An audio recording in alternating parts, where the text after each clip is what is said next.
10절부터 보겠습니다. 누가복음 21장 10절로 19절까지입니다. 누가복음 21장 10절부터 9절까지 보겠습니다. 또 이르시되 민족이 민족을, 나라가 나라를 대적하여 일어나겠고 곳곳에 큰 지진과 기근과 전염병이 있겠고 또 무서운 일과 하늘로부터 큰 징조들이 있으리라. 이 모든 일 전에 내 이름으로 말미암아 너희에게 손을 대어 박해하며 회당과 옥에 넘겨주며 임금들과 집권자들 앞에 끌어가라니와 이 일이 도리어 너희에게 증거가 되리라. 그러므로 너희는 변명할 것을 미리 궁리하지 않도록 명심하라. 내가 너희의 모든 대적이 능히 대항하거나 변박할 수 없는 구변과 지혜를 너희에게 주리라. 심지어 부모와 형제와 친척과 벗이 너희를 넘겨주어 너희 중에 몇을 죽이게 하겠고 또 너희가 내 이름으로 말미암아 모든 사람에게 미움을 받을 것이나 너희 머리털 하나도 상하지 아니하리라. 너희의 인내로 너희 영혼을 얻으리라. 아멘.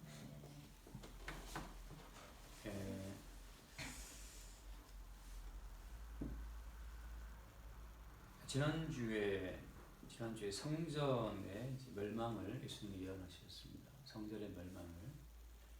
성전의 멸망을 예언하신 것까지는 이해할 수 있다. 아무튼 수용할 수 있겠지만 성전의 멸망과 더불어서 오늘은 그 자연 만물에 대한 그 극심한 어떤 그 혼란을 말씀하시죠. 그래서 큰 지진, 기근, 전염병, 무서운 일과 하늘로부터 큰 징조들이 있을 것이다. 이런 말씀을 하십니다. 성전의 멸망과 이런 이 대자연의 어떤 이 혼란스러운 상황은 무슨 연관이 있을까요? 예수님께서 예를 들어서 예수님께서 하나님 말씀을 전파하러 왔으면 그 말씀만 전파하면 되시지 왜 이 우주 만물에 대한 이 극심한 혼돈까지 예언하시는 걸까 생각할 수 있잖아요. 그 이유는 뭐냐면 그 이유는 이 성전이라고 하는 것이 이 모든 우주 만물의 중심이다 이렇게 이해할 수 있습니다. 성전이 모든 만물의 중심이에요.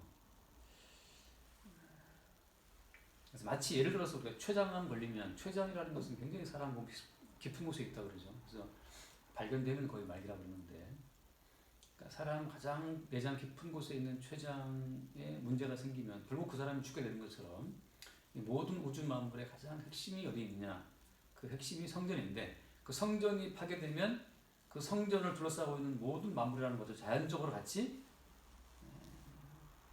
혼란에 빠진다라는 것을 말씀해 주고 있는 겁니다. 성전이 곧 우주 만물의 중심이다. 이런 이제 사고 방식은 굉장히 좀 낯설죠 우리한테는. 성전이 그것이 중심이냐라고 말할 수가 있는데 이제 언약으로 보게 되면 언약의 흐름으로 보게 되면 그 성전이 중심입니다. 그 성전이 모든 우주 만물 창조물의 중심에 있다라고 하는 것 자체가 이제 사도 바울의 어떤 그 통찰이죠. 성령에 의한 깨달음에 의하면 그 성전의 실체가 예수님이잖아요. 그 예수님이 성전의 실체이신데 그 예수님이 바로 모든 만물의 주님이시다라고 하는 것을 바울이 성령 가운데 보고 말을 증거를 하죠.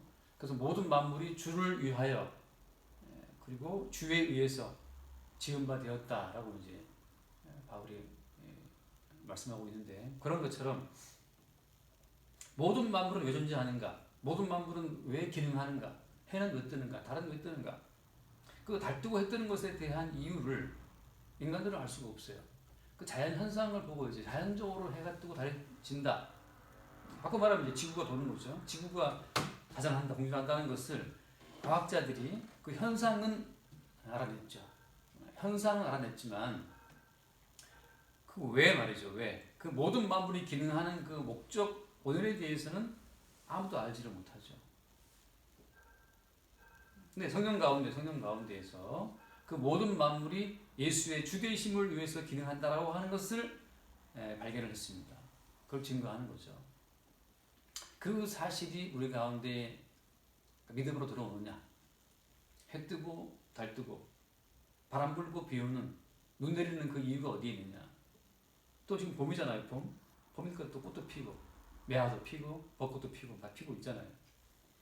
그 왜 봄은 오고 말이죠. 봄은 오고 벚꽃은 피고 매화는 피는지 우리가 뭐 과학자들에 의해서 또 인생 경험에 의해서 현상에 대해서 우리가 이제 알아냈죠. 현상에 대해서는 꽃이 피네, 또 꽃이네, 뭐 그건 알 수 있지만 왜 꽃은 피고 왜 꽃은 지는지에 대해서는 아무도 몰라요. 왜 우주 만물은 왜 기능하는지, 왜 해와 달과 별들이 일정한 간격을 유지한 채로 움직이고 있는지에 대해서는 아무도 모르죠. 근데 성경 가운데 사도 바울이 말하기를 예수 그리스도의 주되심을 위하여 모든 만물은 그렇게 움직인다라고 하는 것을 이야기를 우리에게 증거를 했습니다. 그래서 우리는 해 뜨고 달 지고 꽃 피고 꽃 지고 하는 그 모든 이유, 겨울이면 눈 내리고 말이죠. 여름에 비 내리고 하는 그 모든 이유에 대해서 모든 것이 참새 두 마리가 한 아싸리를 팔려가는 것, 그 모든 자연현상, 왜 사람은 태어나고 죽는가, 병들고 하는가, 그 모든 현상에 대해서 예수 그리스도의 주되심을 위하여서 그렇게 움직인다라고 하는 것을 성령 가운데 발견해서 증거하는 거죠. 그 사실이 우리에게 믿음으로 들어오느냐, 혹은 말도 안 된다라고 배척하느냐, 거기에서 이제 믿음 있는 자와 없는 자가 갈라지는 거죠. 그래서 지금 주님께서는 성전의 멸망을 말씀하신과 동시에 성전을 둘러싸고 있는 이 안정적인 땅, 안정적인 모든 환경 자체가 흔들린다는 사실을 말씀해 주고 있는 거죠. 췌장암에 걸리면 그걸 에워싸는 모든 장기가 다 파괴되고 암이 전이가 되어서 결국은 그 몸이 쓰러지는 것처럼 성전이 멸망에 빠지면 그 성전을 에워싸고 있는 모든 자연 만물도 동시적으로 기근이 있으리라, 전염병이 있으리라, 또 지진이 있으리라, 이런 것처럼 이제 다 함께 막 무너져가는 겁니다. 그 사실을 증거하기 위해서 모든 만물을 쭉 지금까지 이제 버텨왔는데, 우리는 생각할 수 있죠. 그렇다면 도대체 뭐가 문제있냐? 뭐가 문제인 겁니까? 성전은 왜 무너져야 되는 겁니까? 성전은 왜 무너져야 되고, 성전의 무너짐과 동시에 성전을 둘러싸고 있는 모든 자연 만물도 같이 요동치고 무너져야 되는 그 이유는 어디에 있는 거예요? 그래서 이제 우리가 생각해야 되는 겁니다.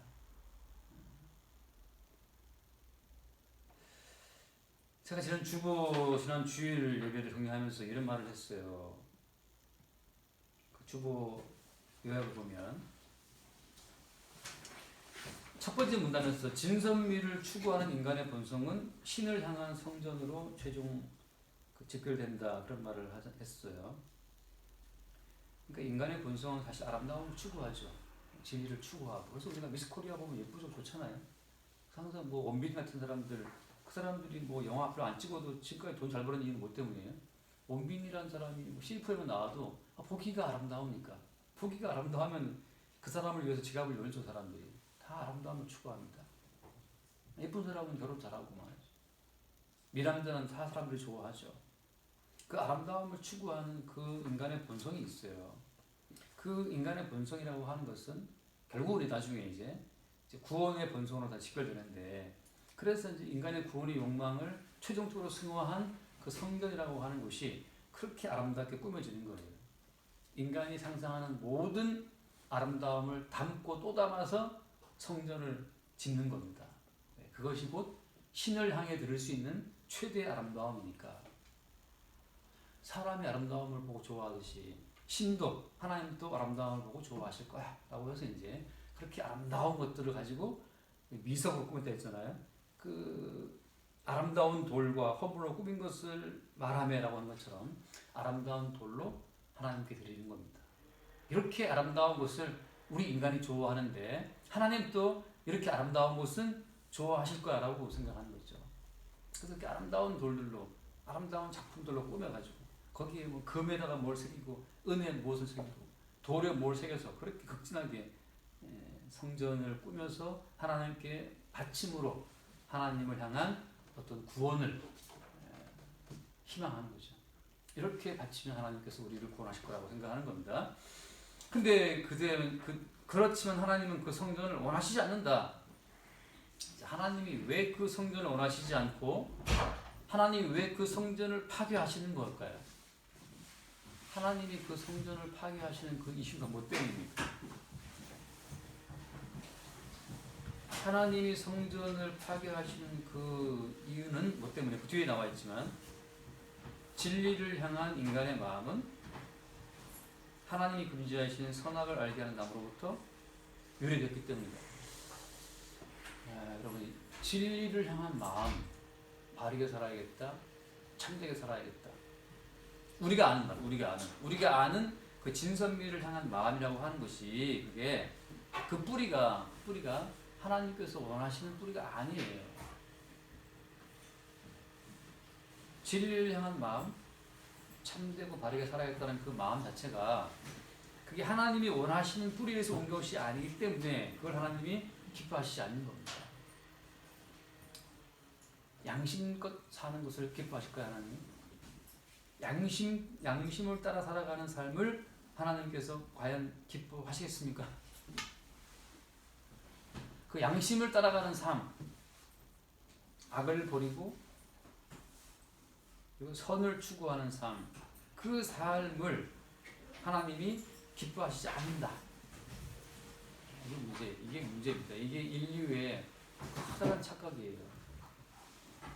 진선미를 향한 마음은 아름다운 마음이니까 하나님이 또 받아주시겠지라고 하는데 그게 그렇지 않다는 것이 문제입니다.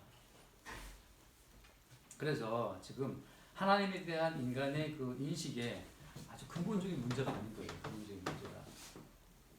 그래서 인간들이 어떻게 꾸미고 어떻게 아름다운 곳으로 드린다 하더라도 하나님 그걸 기뻐하지 않습니다. 왜?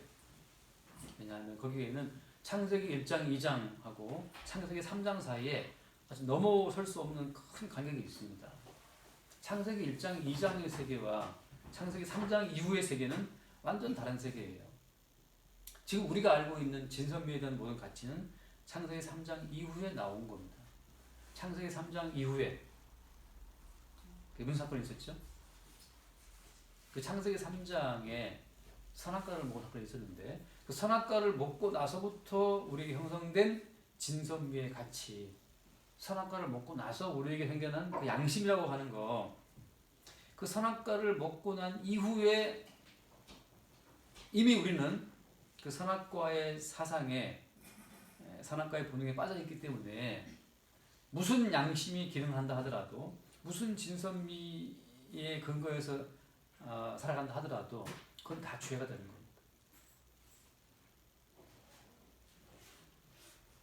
창세기 3장 이후에 우리에게 구상된 모든 것들이 다 부패해 있어요.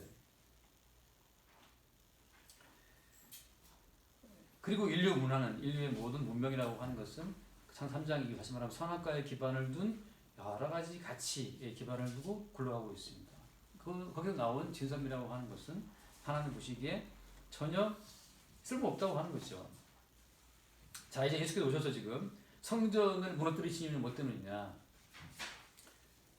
예수께서 오신 이후에 성전이라고 하는 것을 무너뜨리신 그 이유는 그 창세기 3장 이후에 나온 인간의 진리의 관점으로 만들어졌기 때문에 그 성전을 허무시는 거예요. 성전과 더불어서 성전을 에워싸고 있는 모든 세계를 예수께서 파괴하신 이유는 창세기 3장 이후에 나온 모든 가치관의 근거에서 만들어진 거기 때문에 그걸 파괴하시는 겁니다. 그래서 지금 우리 인간의 양심, 그 하나님 보시기에 부패한 것이고, 지금 우리 인간의 진리를 향한 마음, 하나님 보시기에 부패한 것이고, 지금 예를 들어서 어떤 진리에 기반한 마음으로 성전을 지었다, 하나님 보시기에 부패한 거죠. 그래서 부득이하게 성전의 파괴는 곧 성전을 둘러싸고 있는 모든 우주 만물의 파괴로 연결되는 겁니다.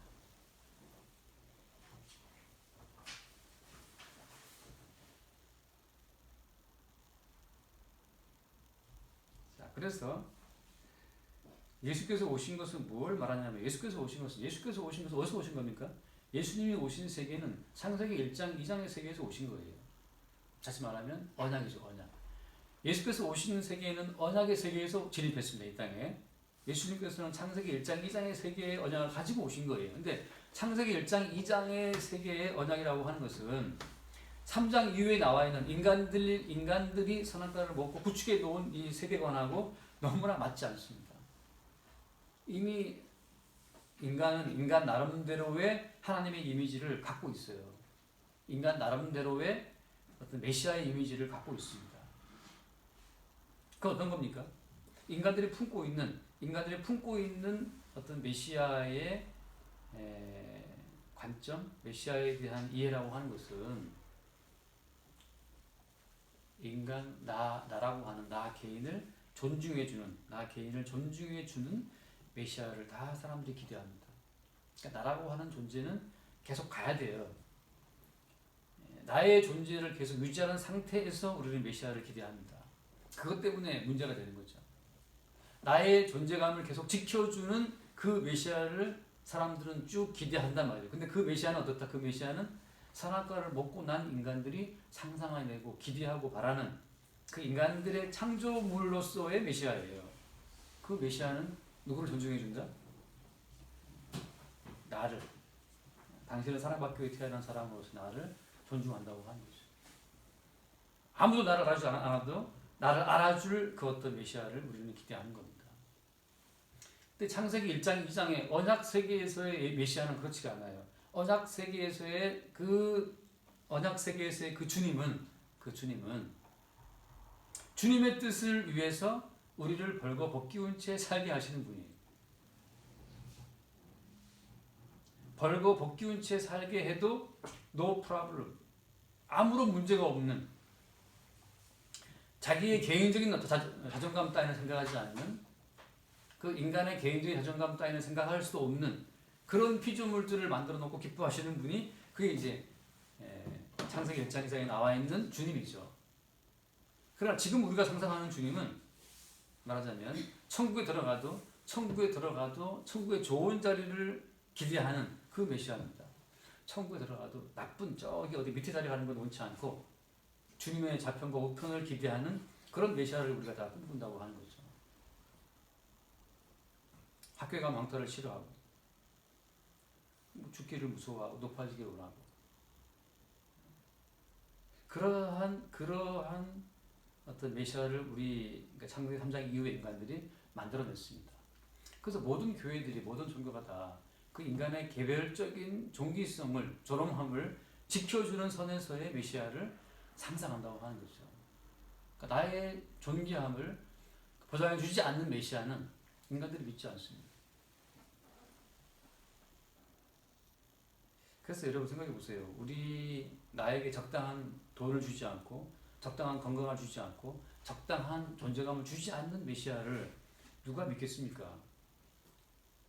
물론 생각하죠. 아이고 뭐 그런 추상적인 얘기해봐야 소용없고, 뭐 진짜 우리는 예수 잘 믿는다고 생각하지만 하나님께서 큰 지진과 기근과 연병으로 이 땅을 흔들 때, 그때 이제 우리가 뭘 믿고 있는가가 드러납니다.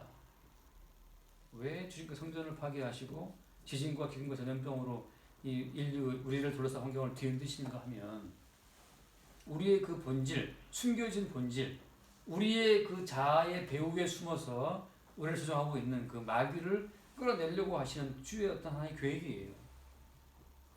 우리 인간들의 자아는 사실 마귀의 아바타였다라고 하는 거죠. 우리가 생각하는 우리의 자아는 마귀의 아바타입니다. 어떤 자아? 높아지고 싶은 자아. 학교에서 꼴찌하고 싶어요? 1등 하고 싶어요? 달리기 시합하면 1등 하고 싶습니까? 꼴찌하고 싶습니까? 예쁘고 싶어요? 못나고 싶어요? 항상 우리는 어떤 비교를 통해서 우리의 존재감을 높여나가려고 하는 그 우리의 존재감을 기왕의 타인보다는 높여야 한다라고 하는 그 어떤 환상에 평생 쫓기고 살아갑니다. 나보다 좀 좋은 옷을 입어야 되고, 좋은 신발을 신어야 되고, 비싼 머리를 해야 되고, 예뻐 보여야 되고, 그러한 나의 존재감을 타인보다 기왕에 높이려고 하는 그 어떤 쫓김의 인간이 평생 살아가잖아요. 근데 그것이 바로 마귀의 아바타라니까요. 그게 마귀의 아바타예요. 그게 이제 귀신 들린 자아라니까요. 귀신이 어디 있느냐 물어본다면 귀신은 그 높아지고 싶은 너의 자아가 귀신이다. 남보다 잘 살고 싶고 돈 많이 벌고 싶고 좋은 차를 타고 싶고 좋은 옷을 입고 싶은 그 너의 자아가 바로 귀신 들린 자아다. 절대 귀신은 전면에 자기의 모습을 드러내지 않고 항상 우리 인간의 자아를 앞에 내세워 놓고 그 뒤에 숨어 있습니다. 쪽팔리고 싶지 않은 자랑스러운 인생을 살고 싶어하는 그 자아의 뒤편에 마귀가 앉아서 통제하고 있다니까요. 그렇게 네가 살면 안 되지라고 하는 것을. 근데 유감스럽게도 그러한 마귀의 통제에서 벗어날 수 있는 인간이 아무도 없어요. 누가 벌거벗고 싶겠습니까? 누가 좋은 옷을 안 입고 싶겠어요? 그래서 예수께서 오셔서 예수님께서 십자가에 죽으실 때는 그냥 침뱉음을 당하시는 겁니다. 누가 침뱉음 당하고 싶겠어요? 예수님 침뱉음을 당하시죠. 그리고 예수님 뺨을 맞죠. 누가 뺨 맞고 싶 뺨을 맞으시죠, 예수님이. 벌거벗기움을 당하죠. 누가 벌거벗기움을 당하고 싶습니까? 예수님 벌거벗기움을 당하시고 십자가에 죽으시죠. 그런 과정을 통해서 모든 인간의 배후에 숨어서 인간을 통제하고 있는 그 마귀의 미혹이죠. 너의 존재감을 최대한 키워나가라.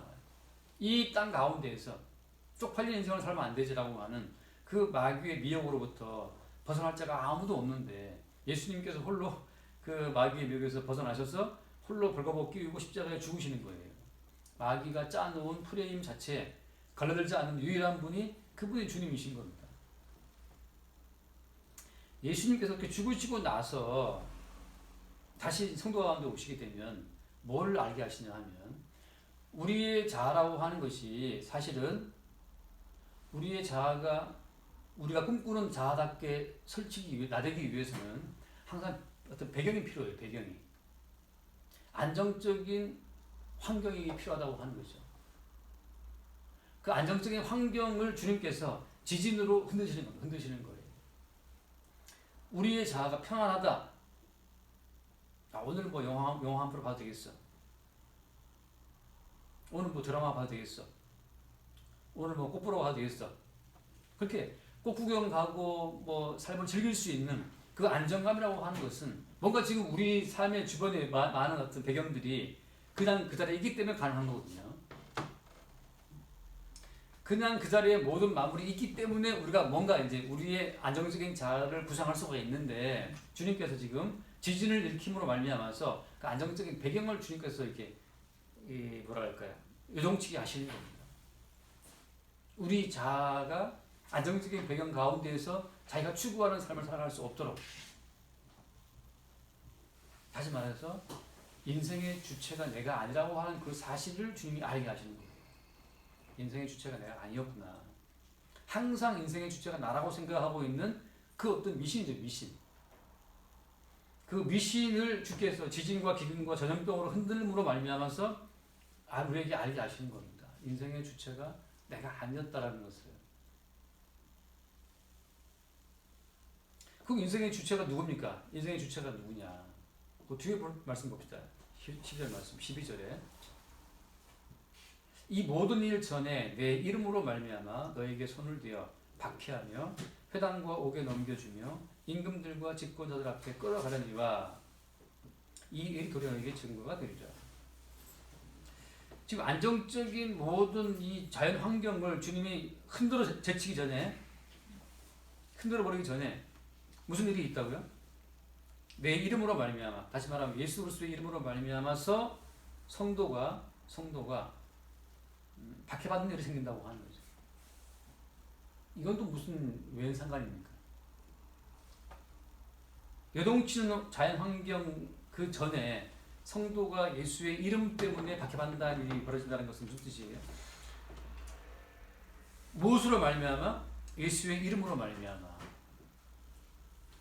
그냥 교회만 나간다고 하는 것은 사람들이 좋아할 수, 환영할 수 있어요. 근데 예수 그리스도의 이름을 말할 때부터 문제가 됩니다. 어떻게 예수의 이름을 말할 때? 창세기 1장, 2장의 그 원래 계획에 의하면 예수 그리스도의 이름을 높이기 위해서 모든 이름이 창조가 된 거예요. 예수의 이름을 높이기 위해서 아담은 아담이고 하와는 하와인 거죠. 근데 3장을 넘어서면서부터 이제 사람들은 자기의 희망을 담아서 이름을 짓습니다. 자기의 희망을 담아서. 부모가 아이를 낳으면 부모의 희망을 담아서 그 아이에게 이름을 지어요. 본래 이름이라고 하는 것은 예수 그리스도의 주되심을 위해서 주께서 허락하신 것들인데, 타락한 이후에는 이제 자기가 자기 인생의 주됨을 위해서 자기 영역 속에 있는 모든 것에 이름을 부여합니다. 그때부터 이제 김춘수가 말하는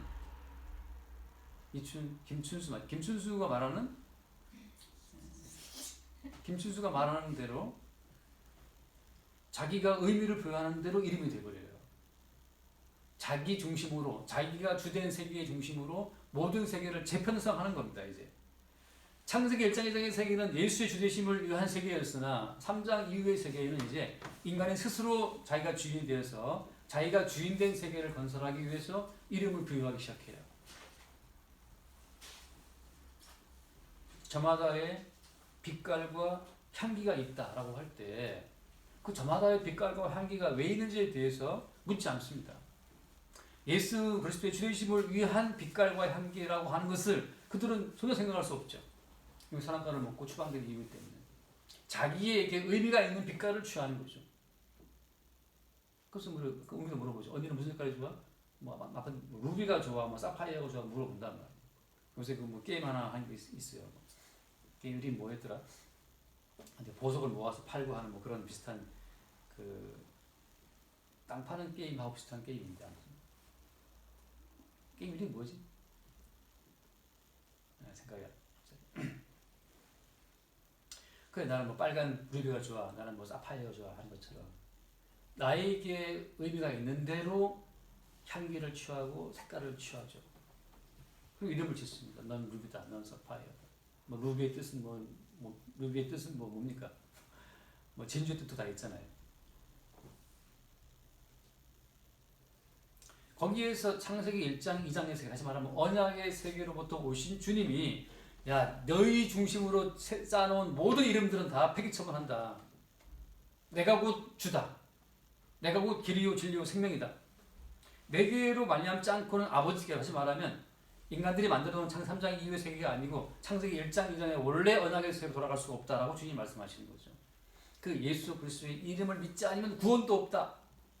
모든 너희들이 말하는 구원은 다 가짜다.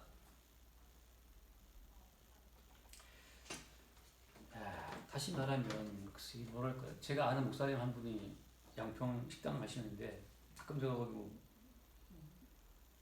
고기 먹으러 갈 때가 있는데 그 양평 식당 가면 아주 식당이 넓어요.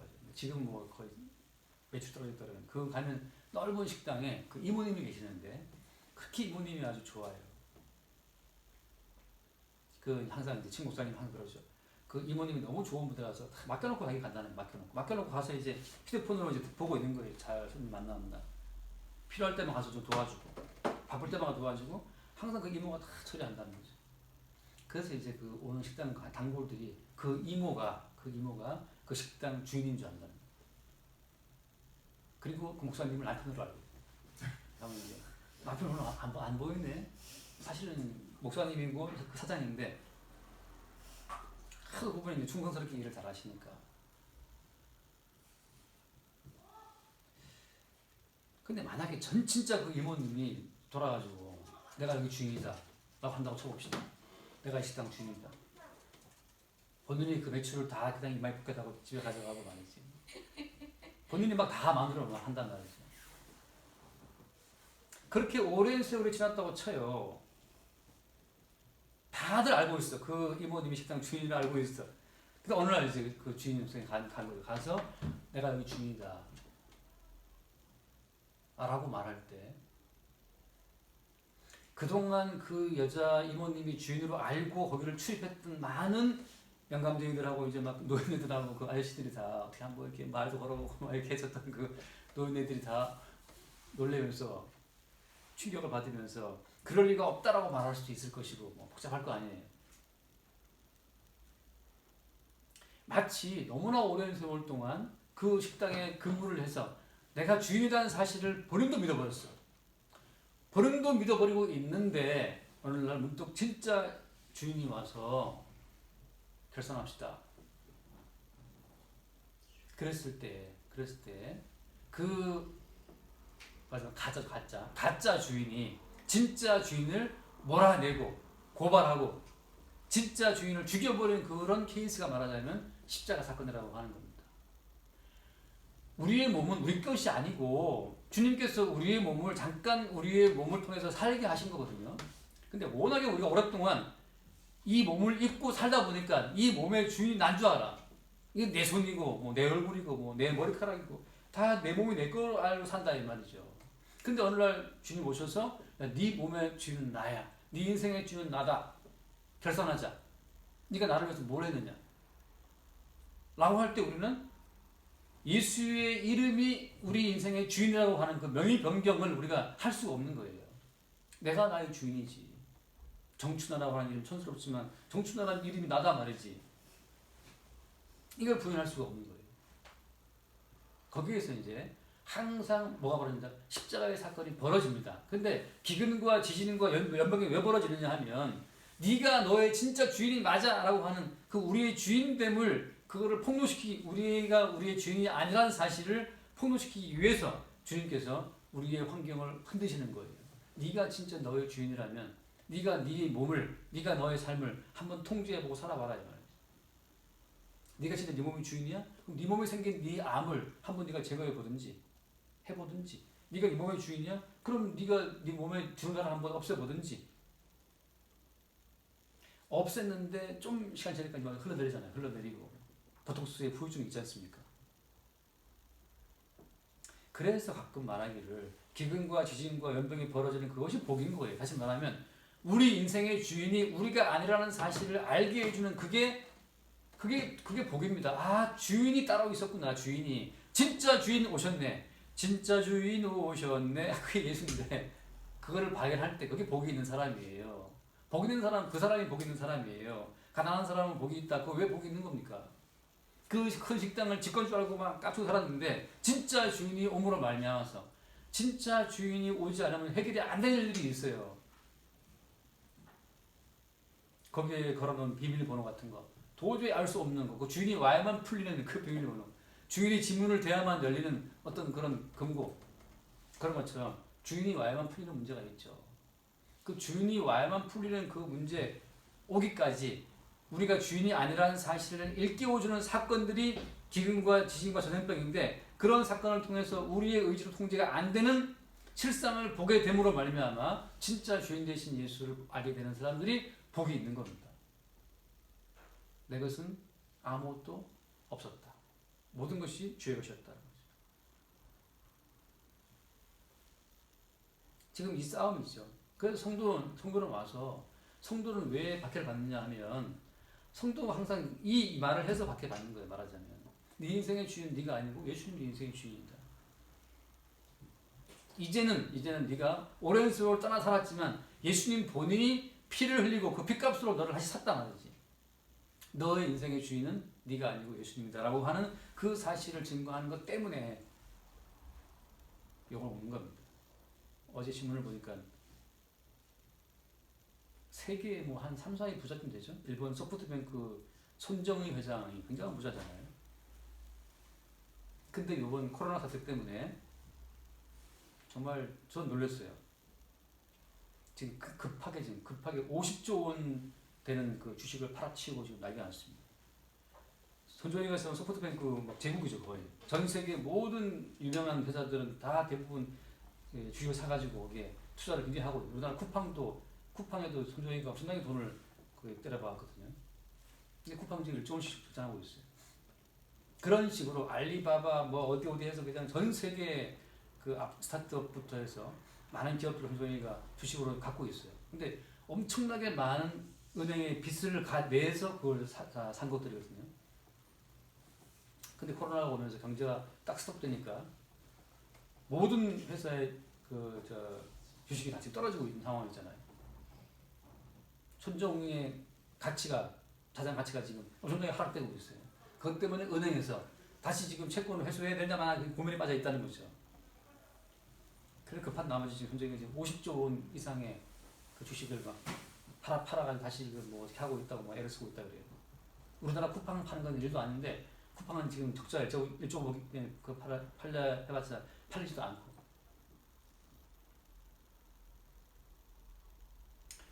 자, 코로나가 오니까 과연 이 지구의 주인이 인간이었나? 지구의 주인이 인간 맞습니까? 지금 그 세계 최고의 도시 뉴욕 지금 멈춰 있잖아요. 그러니까 지난 춘절 때 뉴욕에서 그 춘절 퍼레이드라고 중국인들이 퍼레이드라고 순항이 했더라고요. 그것이 원인 아닌가라고 추적하죠. 그때 춘절 때 우한에서 날아간 사람들이 다 붙어갖고 다 그냥 퍼레이드하고 다 붙어가지고.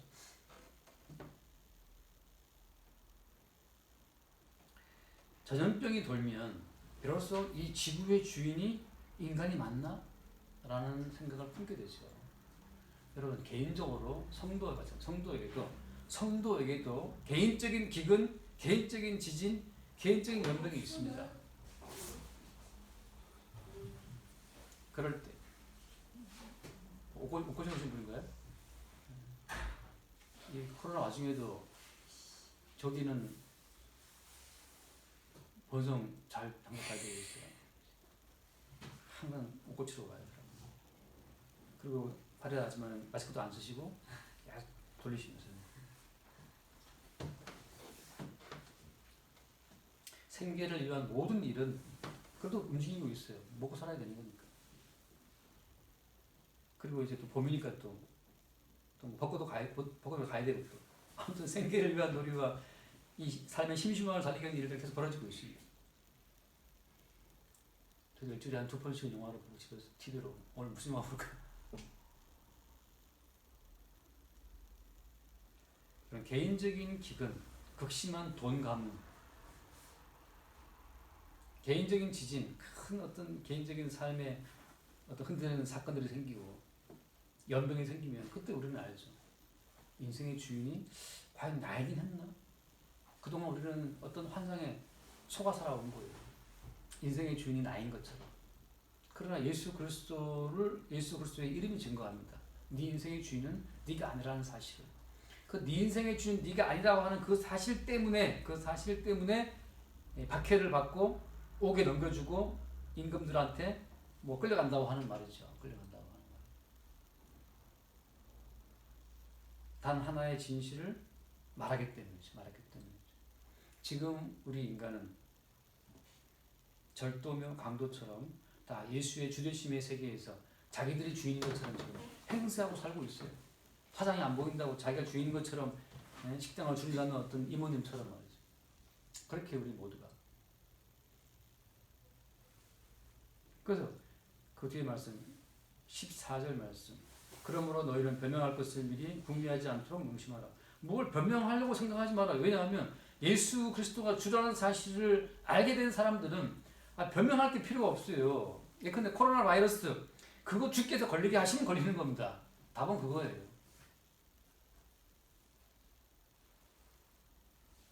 거기에서 예를 들어서 면역력이 낮고 뭐 소독이 안 돼서 뭘 만지면 얼굴을 만져서 어떻게 여러 가지 의학적인 설명이 있지만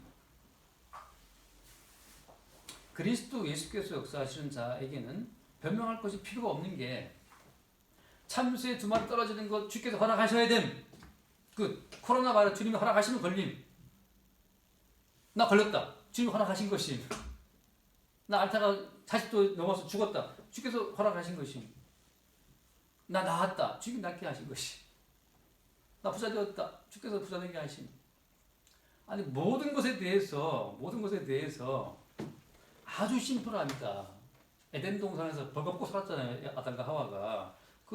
뭘 덧댈 필요가 없는 거죠. 덧댈 필요가 없어요. 무슨 과학적인 이론으로 NF95 마스크를 써도 어떤 구상이 그러더라고요.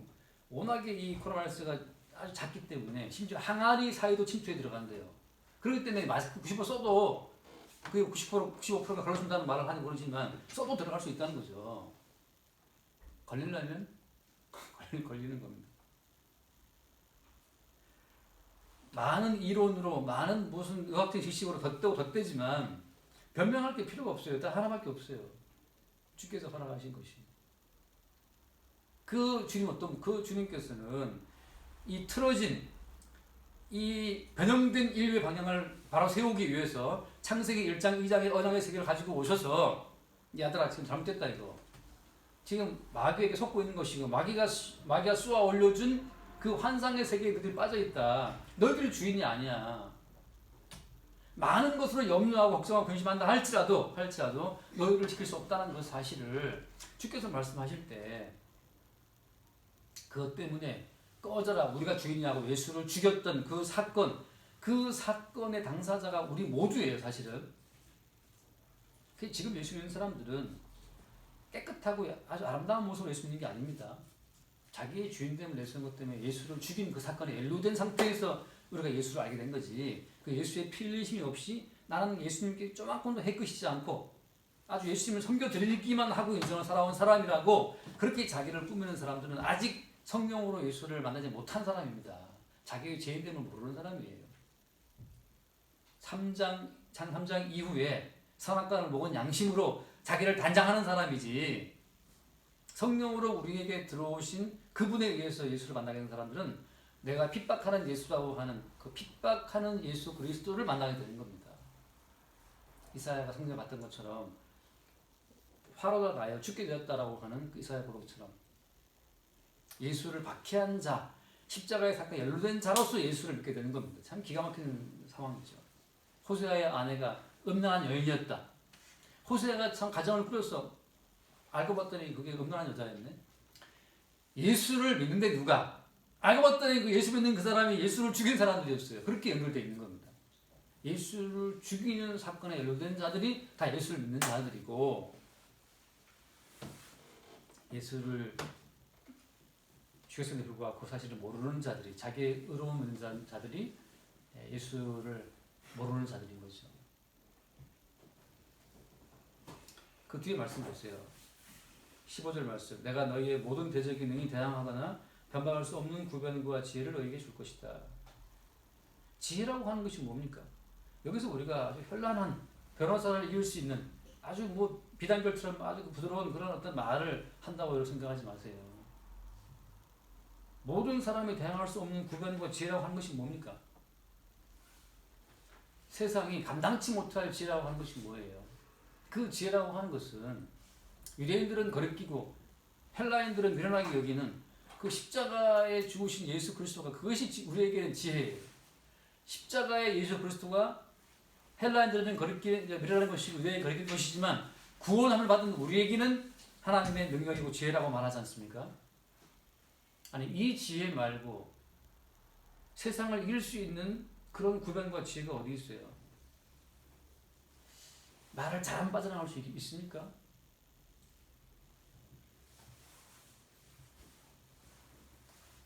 아는 목사님 그 교회에 서울대 법대 나와서 변호사가 되고 법무법인도 가지고 있는 그런 아주 유능한 그 장로님이 있었어요.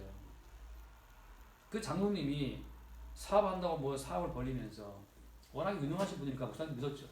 그래서 그 교회 건물을 하고 목사님 사택까지 다 해서 다 담보를 넣는지 보존지 않지 이래서 뭘 하다가 그 장로님 변호사 그 사업이 망했어요. 목사님이 모든 걸 믿었어요. 갈 데가 없었어요. 집 갈 데가 없는 거죠. 취급받아가지고서 반이 불수가 됐어요. 다행히 캐나다가로 이민 간 그 딸이 이민 가면서 제주도에 집을 사놨는데 지금 제주도에 가 계신다는 거죠. 인간의 지혜라고 하는 것 그것이 우리의 생명을 보장해 주느냐? 그게 아니라는 사실을 세상을 이기는 구변과 지혜는 어디 있는 겁니까? 십자가에 죽으신 예수 그리스도가 우리에게는 구원을 받은 우리에게는 하나님 능력이고 지혜다. 당신이 왜 이렇게 병들었느냐? 주께서 하게 하신 것이다. 왜 건강하면 주께서 하게 하신 것이다. 사나 죽으나 우리는 주의 것이다 라고 하는 그 심플한 말로 능히 대항하거나 변방할 수 없는 구변과 지혜는 그거예요. 그거. 왜 가난합니까? 왜 있다고 사람이 있다고 합니까? 말하게 되면 피로 나를 사신 주님이 이렇게 나를 살게 하셨다라고 하는 그게 답이죠. 욥이라는 사람이 엄청난 부자였다가 완전히 망했잖아요. 친구들이 와서 따지죠. 왜 이렇게 망했느냐? 죄가 있지 않느냐? 사실 그 답은 뭐예요? 그 답은 주께서 주셨다가 주께서 거듭가셨다고 하는 그 답이 없어요. 거기에 친구들이 와서 이제 무슨 죄를 지은 것이 아니냐 자꾸 캐고 들는데 캐고 들어봐야 답 없습니다. 그래서 17절 말씀에 17절 또 너희가 내 이름으로 말미암아 모든 사람에게 미움을 받을 것이다. 예수님의 이름 때문에 미움받습니다. 왜? 뭐 때문에? 가난한 것도 예수님 때문이라 그러네. 돈 많이 벌어도 예수님 때문이라 그러네. 도대체 자기 자신의 주체성 자체를 내세우지 않은 그것이 얼마나 얄미운지. 왜? 우리는 항상 모이면 말할 거리가 씹을 거리가 있어야 되거든요. 그 사람은 그렇고 그래서 뭐가 됐고 그래서 뭐가 안 됐고 이렇게 보면 말할 거리가 있어야 사는 재미가 있단 말이죠. 뭐 현정현 부부가 인권 부부라 그러잖아요. 그것도 뭔가 또 우리가 말하는 뭘 씹을 게 있어야 재미가 있고. 김국진 뭐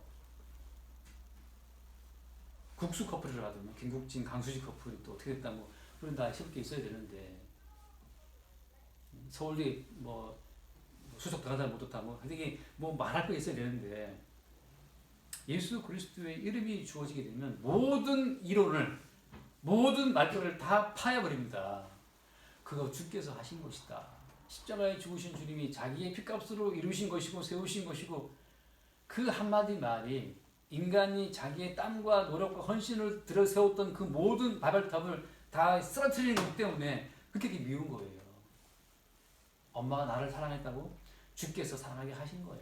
그 아들, 딸을 위해서 막 도시락 생겨 받았던 그 엄마의 정성을 예수의 이름에 그냥 다 무너뜨려 버립니다. 내가 어떻게 키웠는데 뭘 엄마가 어떻게 키워? 주께서 하게 하신 거지. 그 한마디 말이 엄마를 분노케 하고 인간이 투자했던 그 모든 인간의 행함의 가치를 인간의 이름에 들어있는 모든 가치를 다 쓰러뜨려 버리고 나서 예수 그리스도의 이름을 내세우기 때문에 그 이름으로 말미암아 모든 사람에게 미움받는 거예요. 집사님 교회에서 뭐 했다고?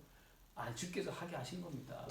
그 교회에 집 팔아바친 그 장로님의 그 헌신을 그냥 간단히 무시할 때 대구에서 어떤 그 교회에 있었던 거 아니에요. 그렇게 평상시에 장로님이 땅 마사서 교회를 세웠는데 그렇게 이 교회는 주님 거라고 했다가 오늘 그 새로 오신 목사님이 설교하는 도중에 그 장로님이 땅파라 교회에 배친 그걸 좀 이렇게 젖혀놓고 다 예수께서 하겠다는 것으로 이렇게 하니까 장로님이 벌떡 일어나려면 그 의자를 딱 붙잡고 다 나가라! 이 교회 내가 세웠다! 그렇게 했다는 거 아니에요. 다들 교인들이 막 황당했어. 그런 이야기를 들은 적이 있어요. 그 순간 그게 어떤 뭔가를 쿡 찌른 거죠. 인간의 가치가 담겨있는 그 이름을 예수의 이름이 다 깨버립니다. 인간은 환경이 그럴싸하기 때문에 자기의 이름 내세우고 살죠. 기근이 일어나고 지진이 일어나고 연병 오면 다 흔들려 버립니다.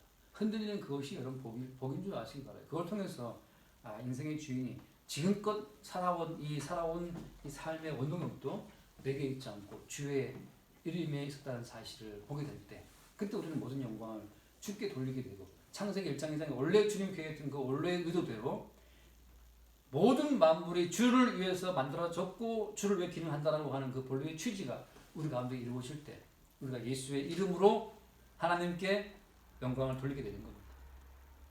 그렇게 사나 죽으나 그리스도 예수의 이름으로 좌우하는 인생 되시기를 바랍니다. 기도하겠습니다. 존귀하신 주님, 성전을 깨뜨리시고 성전을 에워싼 모든 만물을 흔들어 버리심으로써 이 인류의 주인이 만물의 주인이 우리가 아닌 바로 주님이라는 사실을 나타내시니 감사합니다. 우리의 개인적인 삶을 흔들릴 때마다 우리 삶의 주인이 우리가 아니요 주님이심을 늘 새롭게 보게 하여 주옵소서. 우리 주 예수 이름으로 기도드립니다. 아멘.